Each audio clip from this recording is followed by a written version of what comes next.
C'est début 2009 que Louis et Eliane, nouveaux Noiséens depuis mai 2004, et dont les pères furent des responsables FTP sous l'occupation, décident de rechercher parmi les lecteurs du Journal de la Résistance ceux résidant dans les environs pour faire revivre une nouvelle anacre locale. Le 7 mars 2009, ils se retrouvent à 5 dans une réunion informelle à l'espace Jean Moulin, et ils décident de se constituer en comité local anacre. Pour réaliser cet objectif, il faut un outil de communication vers le monde des enseignants et celui des anciens combattants. Ce sera donc un premier bulletin trimestriel. Ils l'intituleront « Mémoire de la Résistance » pour pérenniser la mémoire de la Résistance dans sa pluralité. Le 8 janvier 2010, le mensuel Noisy Magazine nous consacre sa page réservée aux anciens combattants. Il annonce que le 5e festival de films Résistance au cinéma s'arrêtera en février au cinéma municipal Le Bijou. C'est une première à Noisy-le-Grand. Ce qui nous vaut quelques appels téléphoniques de gens qui découvrent la nacre. Le 9 février, c'est au cinéma Le Bijou que nous souhaitons recevoir des élèves noiséens. Nous avions pensé que le film L'Armée du crime pouvait leur montrer ce que représentait l'engagement dans l'armée des ombres pour des jeunes de 16 à 17 ans. Voilà donc le document pédagogique qu'on peut donner pour les élèves et pour organiser la discussion.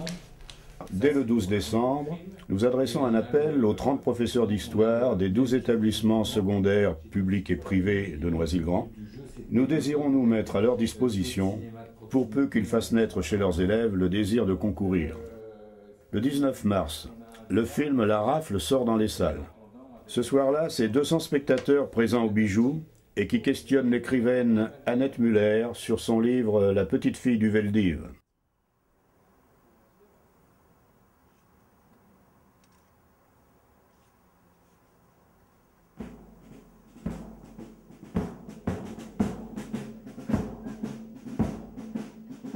Le 8 mai, dans la cérémonie municipale du 65e anniversaire de la victoire sur le nazisme, des élèves du CM2 de l'école Claude Ambert et d'autres plus grands du lycée Évariste Gallois sont présents avec leurs professeurs et quelques parents. Cela nous laisse espérer que la flamme de la résistance ne s'éteindra pas. Arrive le 27 mai, qui avec le 18 juin sont pour nous à la Nacre les deux dates cultes de l'année. Le matin commence par l'hommage, même modeste, aux jeunes martyrs du carré des fusillés. Sans le protocole des cérémonies habituelles, chacun vient avec son petit bouquet, se place devant une tombe pour la fleurir et se recueillir. Et suit la lecture de notre message. Aujourd'hui, 27 mai 2010, devant ces tombes de nos martyrs, quelques-uns d'entre nous peuvent se remémorer où ils étaient il y a 67 ans. Vous, Gilbert, Raymond, André, Paul, Mario, Marcel, Henri, tous ceux venus de tous les milieux sociaux, de la gauche comme de la droite, et qui avaient su vous unir dans ces années noires, nous ne vous oublions pas. Et comme disait Lucie Aubrac, résister est un verbe qui se conjugue encore au présent. Sans tambour ni trompette, notre hymne national s'élève d'un transistor pour saluer la mémoire de ces Noiséens, tombés pour la liberté, la première de nos valeurs.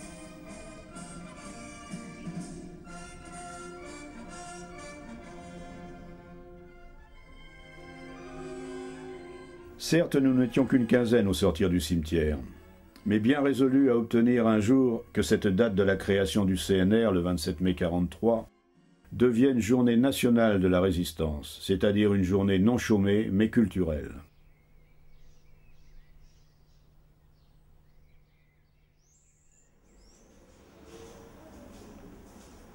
Le dernier des 4 après-midi de notre exposition, les 42 élèves de CM2 sont de retour. Ils défilent devant les panneaux qui traitent de l'appel du 18 juin 40 à la création du CNR le 27 mai 1943 et tournent ensuite autour de ceux illustrant la vie de Jean Moulin. accroupis sur le sol, leurs questions fusent et même parfois surprennent. Est-ce que votre père, il a combattu au front?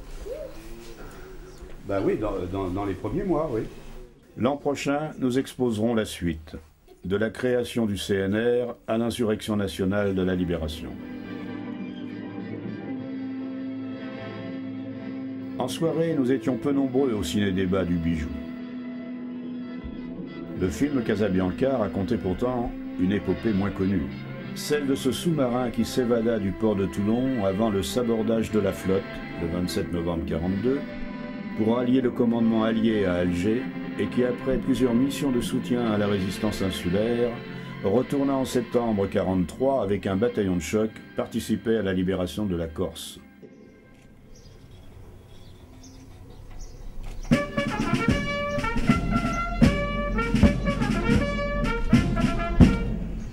Lecture de l'appel du 18 juin par Claude Joigny.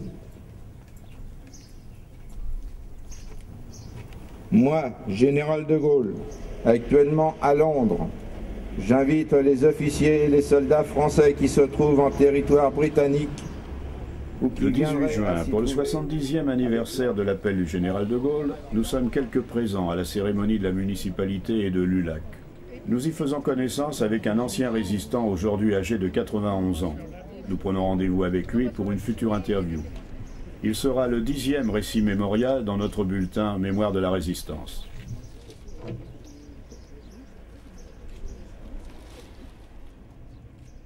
Le 12 septembre, c'est sur les lieux des combats du 26 août 1944, à Ouassery, Forfry et Saint-Patu, que l'émotion est à son comble. Quand on foule du pied cette terre de l'abri, à l'endroit même où sont tombés nos aînés, dans ce guet-apens tragique.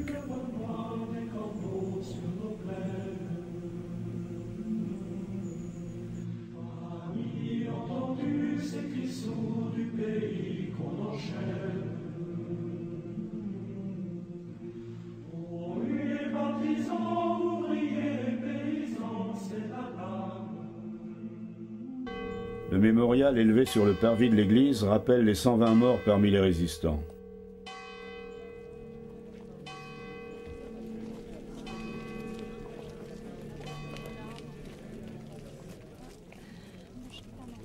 Là aussi, nous avons pris rendez-vous avec une vétérante de ces combats pour une future interview.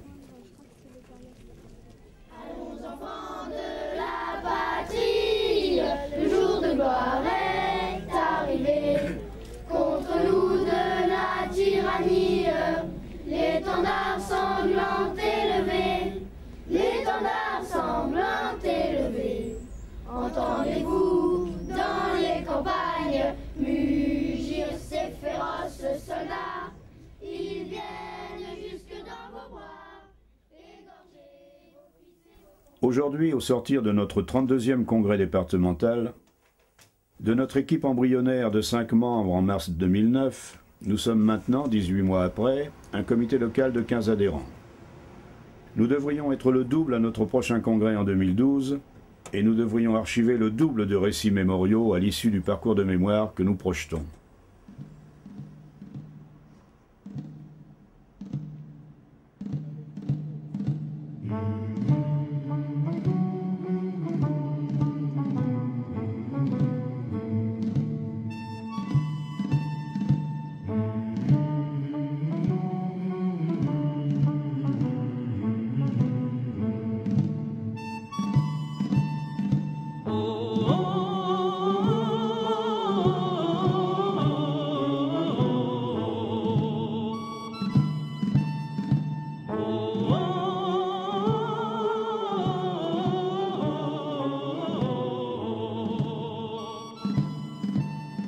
Ami, entends-tu le vol noir des corbeaux sur nos plaines?